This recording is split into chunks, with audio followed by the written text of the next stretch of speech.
Thank you so much, John. I couldn't have put it all better than you just did.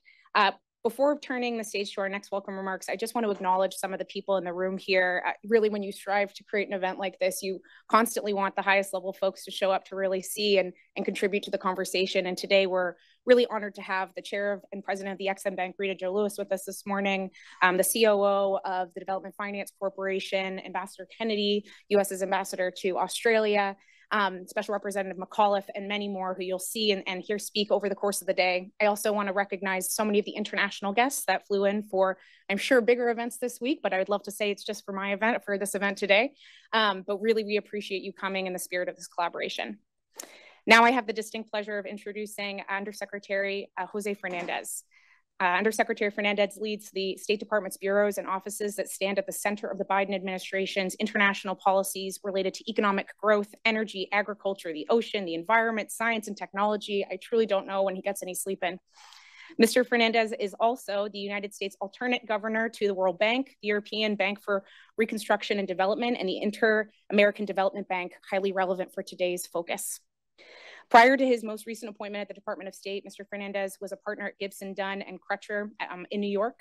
His practice focused on mergers, acquisitions, and finance in Europe and emerging markets, advising U.S. and foreign clients in the telecommunications, energy, water, banking, and consumer industries.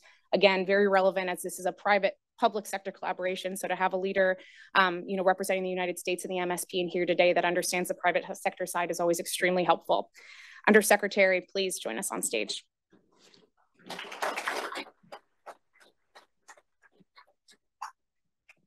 Good morning. Good morning. It's good to see a number of friendly faces in the audience, and frankly, to be back at a law firm for a change. Bet you haven't heard that in a while, right? Let me thank all of you for being here today to help us announce the creation of the MSP Finance Network.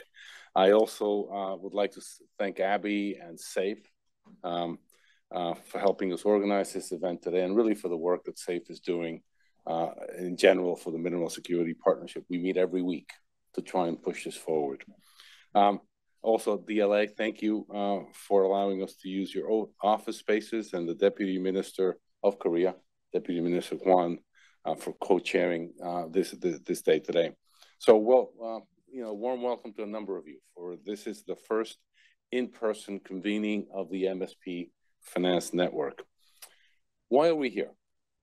We're here because the energy transition is at risk. We need more production capacity for critical minerals that need to come online. And additionally, many of the supply chains for critical minerals are concentrated in one or two countries and also lack resilience. Addressing this challenge requires close coordination between partners and allies, countries with public finance tools, mineral producing countries, and the private sector, which is the reason why we've asked a number of you to be here today. Through the MSP, through the work that we are doing at the State Department, we've created several mechanisms to try and deal with this concern, and to bring in the relevant parties from the private sector, from the finance institutions, private equity, producing countries. So what I'd like to do in the next couple of minutes is just walk you through the menu of organizations and groups that we have created that we are trying to coordinate as we go forward. Beginning in June of 2022, we launched a Mineral Security Partnership, the MSP, which now includes 14 countries, plus the European Union. We collectively account for over 50% of the world's GDP, and our aim in the MSP is to catalyze public and private sector investments in strategic critical mineral projects to help build more secure, more diverse, and more sustainable critical mineral supply chains. We've achieved significant milestones. We have over a dozen projects that we brought over the finish line in the last 2 years. That is lightning speed in the mining sector, and that actually tells you how difficult this challenge will be going forward. But we also have over 30 projects in the pipeline that we are working on to see what we can do to support them. MSP investments are not limited to projects in MSP partner countries. In fact, we are actively considering in the 30 plus projects that we are considering, we're spanning the world, spanning the globe. And we're doing this by tackling this challenge through 4 main lines of effort in the MSP. Sharing information about potential projects. You'd be amazed that at the State Department, early on, we were getting cables, and at the State Department, we still have cables, folks, okay? We were getting information about potential projects too late, when it was too late for us to do anything. So what we've tried to do is to share this information with our partner countries. That's number 1. Secondly, promoting investment and financing jointly when necessary.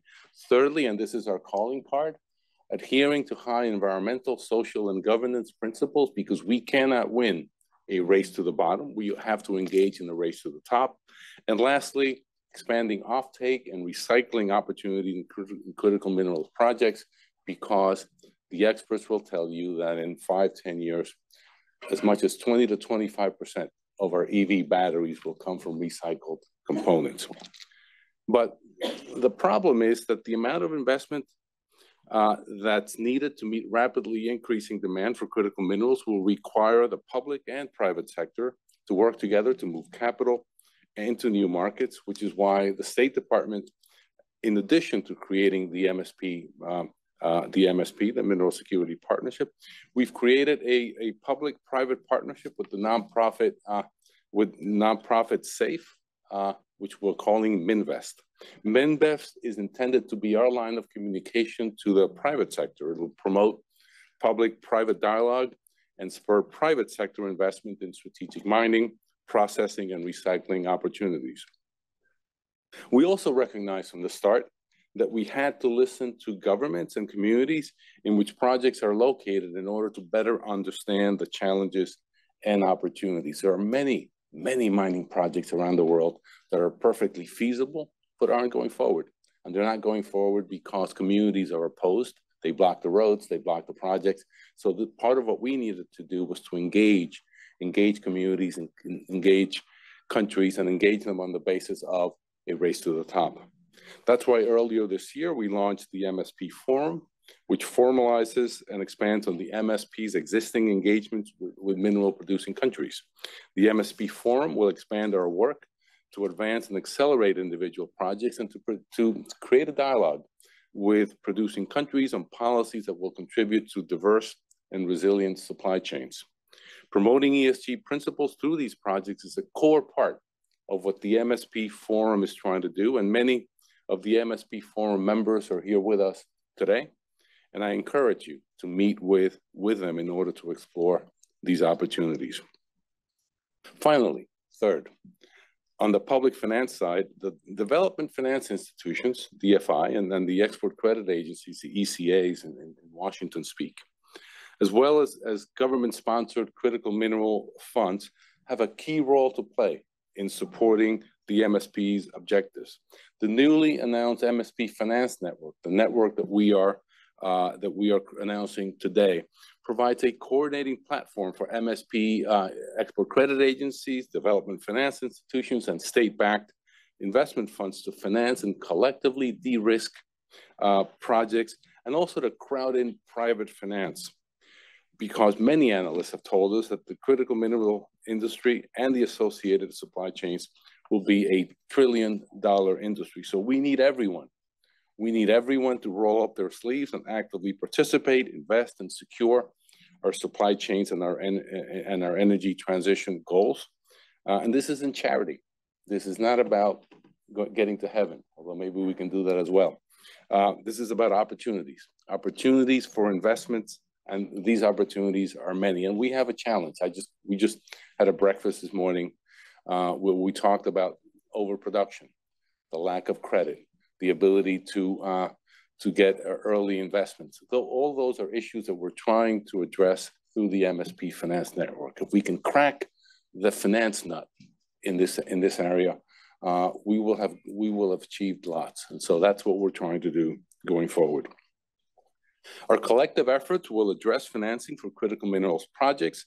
They will send a powerful signal to markets about the importance of securing and diversifying critical mineral supply chains through projects that adhere to high ESG principles, support the clean energy transition and our climate goals, promote economic growth and prosperity, and present a mutually beneficial model, a mutually beneficial partnership as we work on projects with producing countries. And here, I will tell you from a personal basis that we're pushing an open door. I've actually had world leaders, as we talk about our ESG principles, that will come in and literally give me a hug because they do not want to have to choose between economic growth and environmental degradation. On the other hand, we have a financing issue, and that's why we are here this morning. So we look forward to continuing this important work together. Thank you all for being here today, and I'd like to pass the floor now to Abigail back, and I see my colleague Kurt Campbell in the back. He will address us in a minute. So Abby, over to you. Thank you.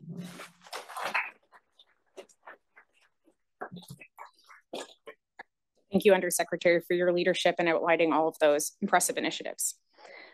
I now have the distinct pleasure of introducing our true keynote of the day, Deputy Secretary of State Kurt Campbell.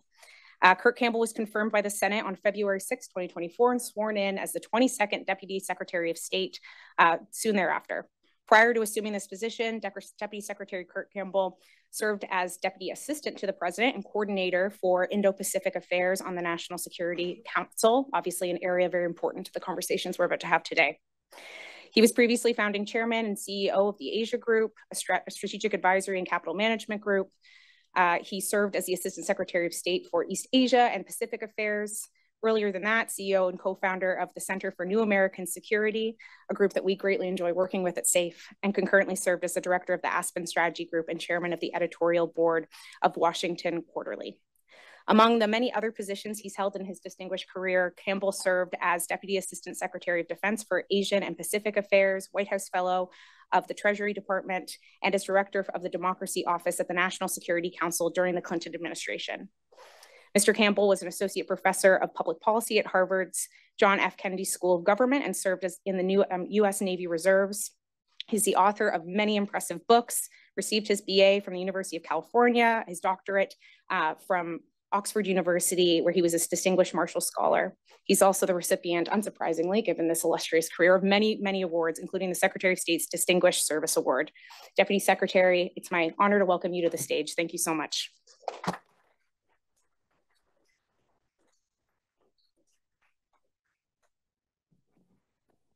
Thanks so much. Let me just take a few minutes just to welcome some colleagues. So I want to thank our friends from SAFE for being such excellent partners. I had the opportunity to engage with them in March at our public forum as we began to get some of this work moving. Abigail, thank you. John Galili, I appreciate all the work that you have done more directly. Just a couple of people also want to recognize in this group, if I can. Our wonderful ambassador from the United States to Australia, Caroline Kennedy, is with us. Can we just say a word of thank you to her for her work? And if you will just indulge me a second in support of my wonderful good friend, Jose Fernandez. So he has given you, I think, a very clear laydown of what the MSP has done, what it's seeking to do in terms of making clear that financing is the essential, missing, and necessary ingredient. So as he lays it out, it all seems relatively clear and straightforward. You have no idea how hard and how challenging this has been, how many flights, how many visits, how many engagements with just untold numbers of financial institutions, international players, countries, and interested folks. Developing the theory of the case really, sorry, someone's letting me know. I've just started, I have like 1 minute left. So I'll go, thanks, no worries. I'll go quickly. So I want you to know that, we think about government as plodding and bureaucratic. I've rarely worked with a person more innovative, more determined, more committed to this effort. And I will tell you, if we are going to be successful ultimately, not only in the clean energy revolution, but just more generally in technology, it will be because of this pursuit and others like it. So I hope you will allow me just a moment. I would ask you, if you would please, to just say a quick thank you to Jose, because he is the public servant that more than anyone, has been behind this and helped in a very just absolutely relentless way. So I want to say thank you to Jose.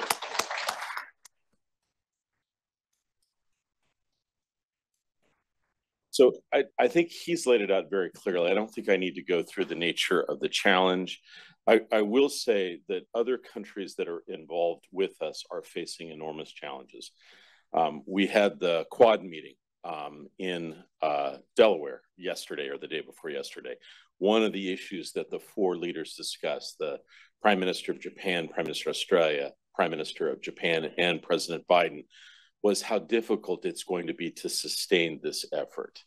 Prime Minister Albanese described literally dozens of mines in many of these critical areas that have been forced out of business because of price shaping that has been undertaken over the course of the last year. We will need to be very cognizant of some of the international challenges that we're going to face, of a market that is uneven at best and often manipulated in ways that are antithetical to our interests.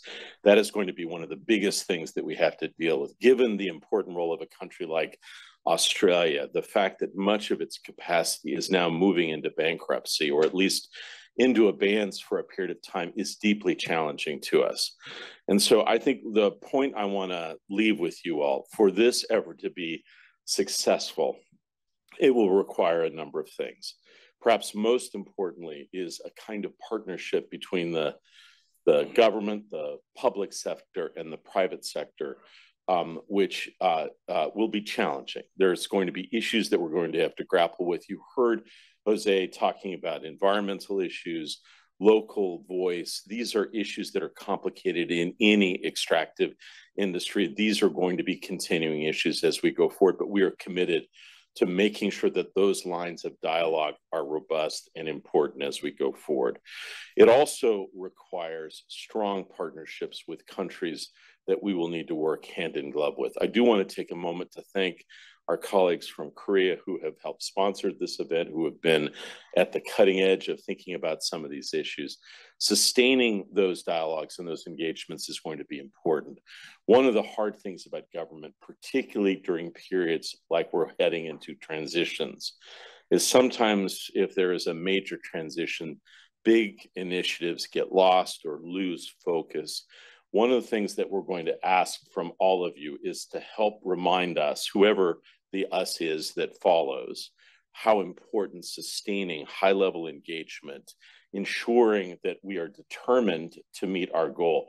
If we take the right kinds of investments now over the next 5 to 7 years, we will be in a much better place in 10 years to deal with many of the challenges that we're coping with, of which it will require sometimes 10, 20, 30 times more supply in certain critical minerals than we do have today.